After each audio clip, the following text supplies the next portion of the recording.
Ya. Assalamualaikum and hello guys. Pada 16 April tahun 2020, Perdana Menteri Jepun Shinzo Abe telah mengumumkan darurat untuk seluruh negara Jepun.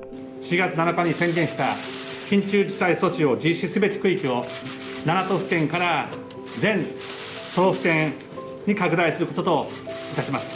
Jadi bila orang Malaysia dengar perkataan darurat ni, ramai orang yang ingat Jepun ni dah kena tutup, dah kena lockdown. Tapi sebenarnya tak. Walaupun nama dia darurat, tapi sebenarnya situasi dekat sini lain sikit. Setakat ni masih lagi tak ada sebarang perintah ataupun arahan untuk kita berkurung. Yang ada cumalah dia nasihat ataupun dia minta supaya kita jangan keluar rumah. Tapi kalau kita masih lagi nak keluar rumah, itu masih lagi tak menjadi satu kesalahan.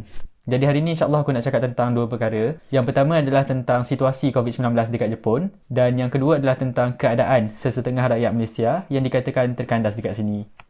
Jadi bila orang tanya aku macam mana Jepun menangani masalah COVID-19 ni, sebenarnya aku susah sikit nak cakap. Sebab sejujurnya, aku rasa agak mengecewakan. Sebab kita semua tahu yang Jepun ni memang terkenal dengan kecekapan diorang dalam menghadapi pelbagai masalah, pelbagai bencana alam. Contohnya macam yang aku sendiri sempat lihat sepanjang aku duduk dekat Jepun ni, macam mana Jepun berhadapan dengan masalah gempa bumi di Kumamoto tahun 2016, ataupun taufan Jebi tahun 2018, ataupun taufan Hagibis pada tahun 2019. Yang ni aku pernah buat video juga. Kalau korang berminat boleh cuba tengok. Tapi bila datang masalah COVID-19 ni, timbul banyak isu, banyak spekulasi dan banyak kritikan terhadap cara Jepun menangani masalah ni. Contohnya waktu kita lihat negara-negara lain dah mula cemas buat lockdown, macam Malaysia buat PKP pada awal bulan 3 hari tu. Jepun masih lagi agak perlahan dan kita tak dapat rasa kecemasan ataupun sense of urgency macam yang kita boleh lihat dekat negara-negara lain. Kebimbangan yang sama juga dikongsikan oleh beberapa pihak. Contohnya macam ada seorang doktor Jepun yang bekerja dekat New York,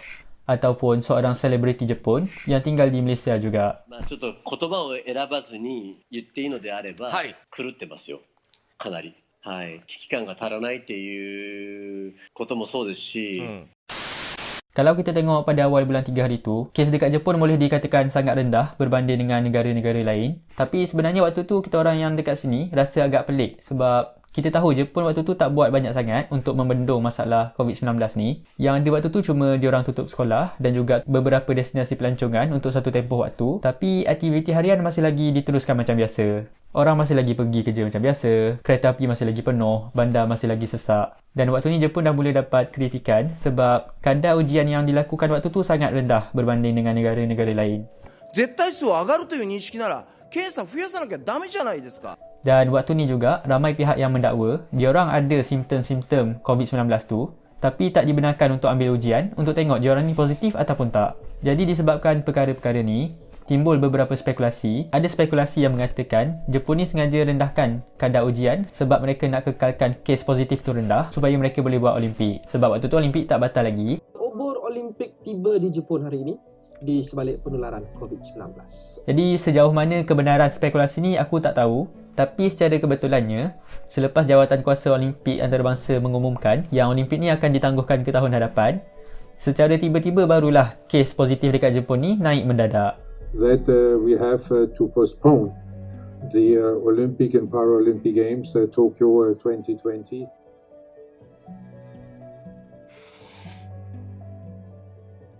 Jadi macam logik jugalah spekulasi tu sebenarnya. Tapi tak apa, kita abaikan dulu. Yang tu kita letak tepi sebab video kali ni bukannya nak bincangkan tentang spekulasi ataupun konspirasi. Kita cuma nak berkongsi situasi yang berlaku dekat sini.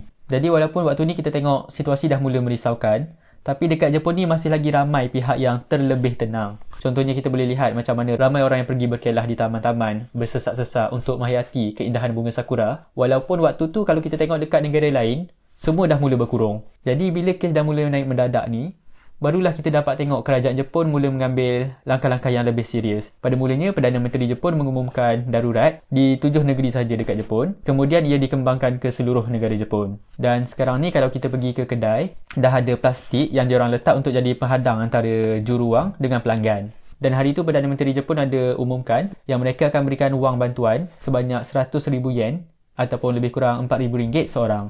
Aku tak tahulah aku akan dapat ke tak. Kalau dapat, Alhamdulillah. Kalau tak dapat, apa, aku redha je. Sebenarnya kalau kita bandingkan, kes dekat Jepun ni masih lagi agak rendah berbanding dengan beberapa negara lain di Eropah ataupun di Amerika Syarikat. Setakat masa aku tengah rakam video ni, Jepun mencatatkan lebih kurang 14,000 kes positif COVID-19 dengan lebih kurang 400 kematian. Tapi kalau kita tengok di beberapa kawasan dekat Jepun, contohnya dekat Tokyo, keadaan memang agak menyedihkan. Ada beberapa hospital yang dah tak terima pesakit. Bila aku tanya kawan yang tinggal dekat Tokyo, memang bunyi ambulans pun kedengaran beberapa kali sehari. Dan bila kita baca berita pun banyak berita yang agak menyedihkan, macam pesakit COVID-19 yang meninggal dunia seorang diri dalam rumah, ataupun ada juga yang meninggal di tepi jalan. Dan selain daripada berita yang menyedihkan, tak kurang juga berita-berita yang agak pelik. Contohnya macam ada satu kes jururawat tu dah positif COVID-19 tapi masih lagi disuruh bekerja. Dan walaupun Perdana Menteri dah umumkan darurat, masih ramai lagi orang Jepun yang keluar rumah. Di pusat membeli belah masih ramai orang bersesak-sesak. Jadi untuk kali ni aku rasa kita boleh beri pujian kepada rakyat Malaysia sebab jauh lebih berdisiplin dalam menghadapi pandemik COVID-19 ni. Jadi itulah, kalau orang tanya macam mana situasi kat sini, aku rasa situasi Jepun ni tak terlampau teruk, tak terlampau huru-hara macam dekat Eropah, tapi situasi dia agak pelik. Dan sedikit sebanyak, COVID-19 ni memberi kesan juga kepada beberapa rakyat Malaysia yang tinggal di Jepun. Yang membawa kepada perkara kedua yang aku nak cakap kali ni, iaitu tentang keadaan sesetengah rakyat Malaysia yang dikatakan terkandas dekat Jepun. Jadi bila kita kata terkandas ni, dia ada beberapa golongan sebenarnya. Yang terkandas tu, kalau ikutkan ada dua jenis orang yang memang confirm terkandas. Yang first tu sebab flight yang dia dah book di cancel, ataupun dia punya tarikh tu berubah. So kalau cancel biasa keluar notice kan. Tapi sebabkan cancel sebab COVID ni dia jadi sudden sangat. 3 hari ke 2 hari je keluar cancel ataupun berubah tarikh lah. Yang second tu untuk orang-orang yang dia kena pakai duit dia sendiri dulu, flight tu akan jadi 2 kali ganda atau 3 kali ganda lagi mahal lah. Airline yang boleh terbang sekarang ni ANA dengan JAL je. Dua airline ni kalau ikutkan harga dia memang mahal. Tiket sehala RM10,000 RM. Hari tu aku tengok dekat Twitter, ada berita yang kata kerajaan Malaysia ataupun kedutaan Malaysia bantu rakyat Malaysia di luar negara pulang ke tanah air. Dan adalah beberapa golongan yang tak puas hati dan mempersoalkan kenapa rakyat Malaysia dekat luar negara masih lagi pulang ke tanah air dalam keadaan pandemik macam ni. Jadi untuk kes Jepun, aku harap semua orang faham, majoriti rakyat Malaysia yang pulang tu bukanlah pelancong. Majoriti mereka yang pulang tu adalah pelajar yang baru habis belajar dan mereka memang dijadualkan untuk pulang pada bulan 3 atau bulan 4 macam ni. Sebab sistem dekat Jepun memang macam tu. Kita orang memang habis belajar pada akhir bulan 3. Jadi setiap tahun memang rakyat Malaysia akan pulang ke Malaysia pada bulan 4. Jadi bila mereka dah dijadualkan untuk pulang, memang mereka dah tak ada kemudahan untuk terus tinggal dekat Jepun. Yang dah grad, yang dah selesai bulan 3 tu, rumah dah habis kontrak, allowance tak dapat. Allowance yang ada pun tinggal yang saving tu lah. Macam kita yang terkandas kat luar negara ni, kita dah tak ada duit, visa nak habis, rumah tak ada. Balik je lah pilihan yang ada kan. Yang paling besar faktor aku rasa kalau negara lain lah. Bila kita minoriti nak kata dapat bantuan atau perhatian yang penuh, kalau dalam andai kata kita kena admit dalam hospital lah, sakit kan, tu akan buat kita susah lah.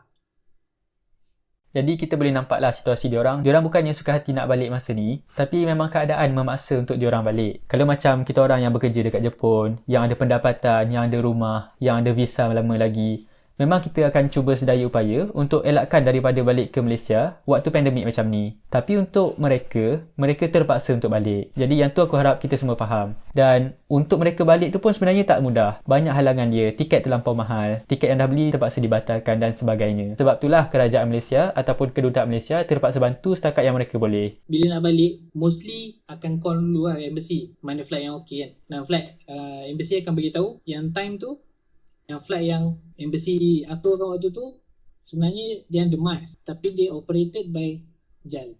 Tu memang embassy tolong lah. Ada 2 trip yang betul-betul embassy tolong. So ada orang embassy dia tolong jawab, dia beritahu apa yang cara nak dapat tiket yang murah sikit lah, daripada RM10,000 tu. Jadi bila mereka dah balik ni, aku faham mungkin ada ramai orang yang risau takut terjadi satu kluster baru daripada Jepun pula contohnya. Tapi aku yakin yang kerajaan Malaysia dah mula mengambil tindakan yang sangat tegas. Mereka yang terpaksa balik waktu ni pun akan menjalani kuarantin yang sangat ketat. Bila sampai je, dia bagi beratur dengan jarak social distancing. Dekat lantai tu dia ada tanda. Dalam satu bas tu dalam 15 orang. Dalam bas tu sendiri ada tanda-tanda untuk jaga social distancing tu lah.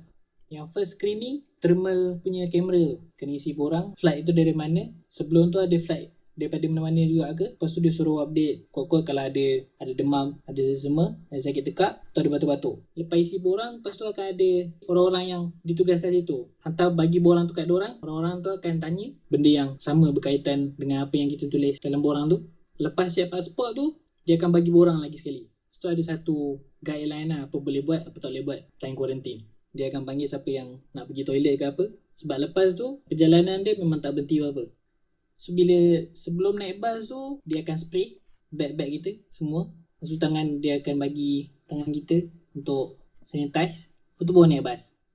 Sampai tempat quarantine, dekat atas meja yang ada dalam bilik tu, dia akan letak semua dokumen pasal apa yang boleh buat, apa yang tak boleh buat dalam quarantine, semua peraturan, apa yang jadual harian. Lepas tu makanan semua memang dia akan hantar. Dia hantar ke depan pintu. Dia tinggalkan. Kenapa dia letak depan pintu je tu? Sebab time dia nak edar tu, dia akan bagi pengumuman dulu lah. Setiap tetamu diminta berada dalam bilik dengan keluar. Dia nak edar makanan tu, dia kena pakai PPE tu lah. Interaksi antara yang orang yang kena kuarantin dengan pegawai-pegawai yang jaga kat sini ni, mostly daripada telefon atau WhatsApp je. Dia orang tak duduk satu floor dengan kita orang tau. Floor yang orang yang kuarantin ni semua ada red zone. Ada red zone maknanya kawasan tu nak masuk kena ada pakai PPE tu.